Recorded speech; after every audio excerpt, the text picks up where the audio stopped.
This is the committee making a really clear statement. Penn State travels well. Their fans will make the drive up from central PA up to New York, not a long drive. They think that they will travel better than Cornell. So that was the committee's move.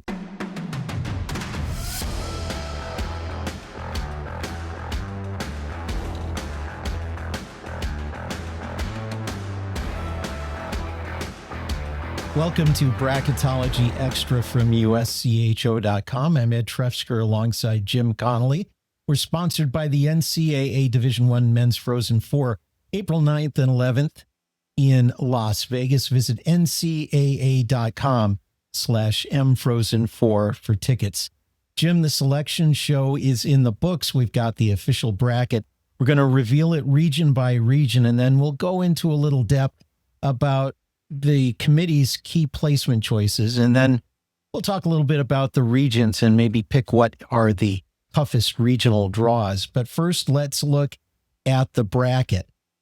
The Albany region has Michigan, the number one overall seed, with Minnesota, Duluth, Penn State, and Bentley.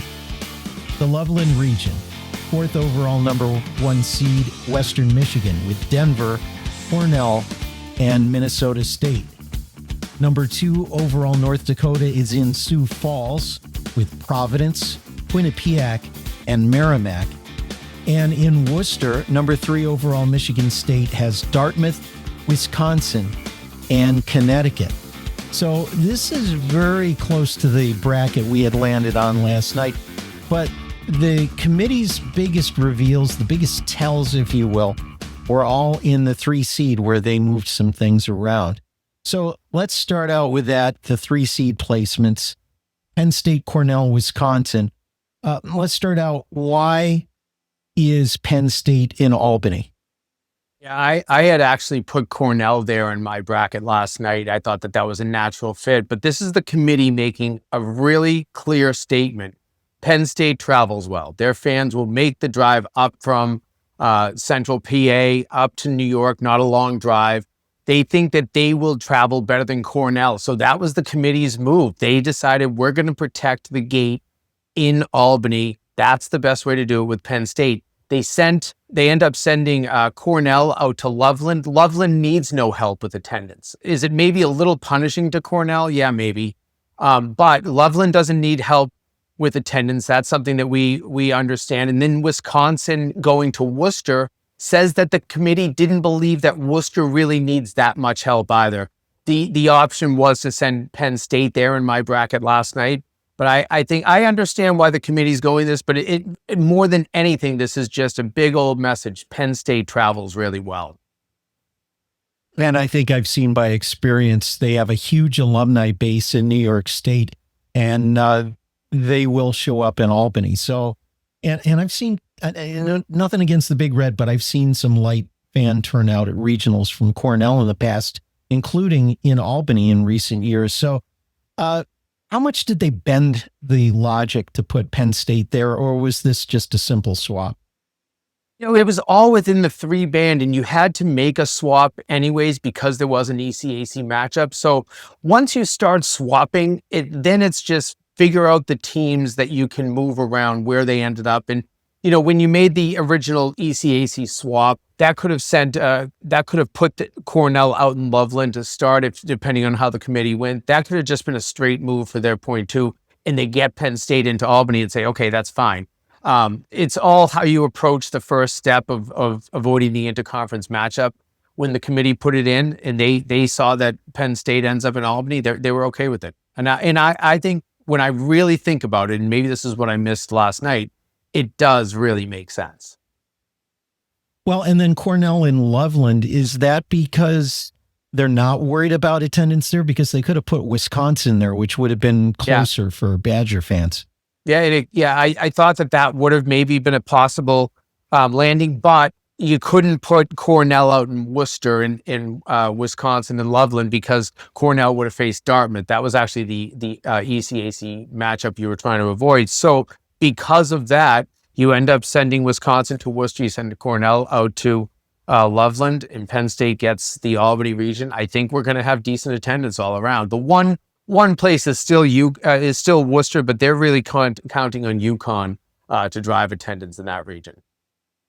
Yeah, and with UConn and Dartmouth there in Worcester, even though Wisconsin is way away from Madison, there are national fans, and there's already enough of an attendance draw there. So it all seems to make sense. It looks like they took care of attendance just with a little bit of massaging of some moves they had to make. So I guess that all makes sense. And maybe we missed it in the wee hours of the morning, but they had a little bit more time to work on it and maybe another couple pots of coffee this morning.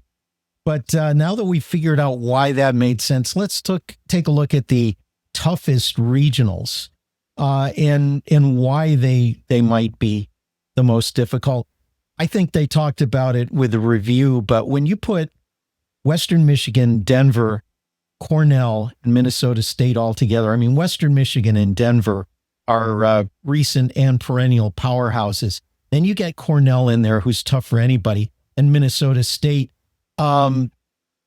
This one might be the hardest one, top to bottom. Do you think so?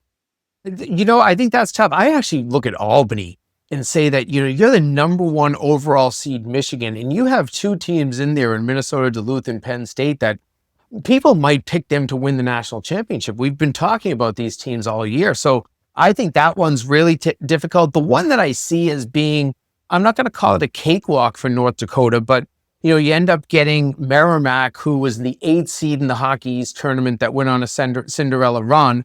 When does that slipper run out for Merrimack? That could be a fortunate draw for North Dakota. And then the Providence Quinnipiac game, that's the other semifinal out in Sioux Falls. And those are two teams that both got eliminated in their conference tournament quarterfinal round. They both won their respective conferences in the regular season. So that one interests me, but I think North Dakota's probably looking at it and saying, hey, we got a pretty good draw. Yeah, but boy, they got to be careful because Merrimack right now, you got to think they feel like they're unbeatable. They have got the mojo. They've got the momentum. They've got the goaltending. I mean, they are a team. If you had to pick a 4th seed to pull an upset, maybe it's them out of the 4. But I wouldn't look past any of those 4th seeds, including Bentley from Atlantic Hockey America. We see what that team did last year against Boston College, and Andy Jones, coach of the year in that league, has done a terrific job bringing back a team that has had a few changes in the lineup. That's one that Michigan can't look past. If they do too, Ed, that is when you get trouble. We saw Boston College nearly fall to Bentley last year. That is what you always have to remember, that Atlantic hockey matchup, that's a scary first game.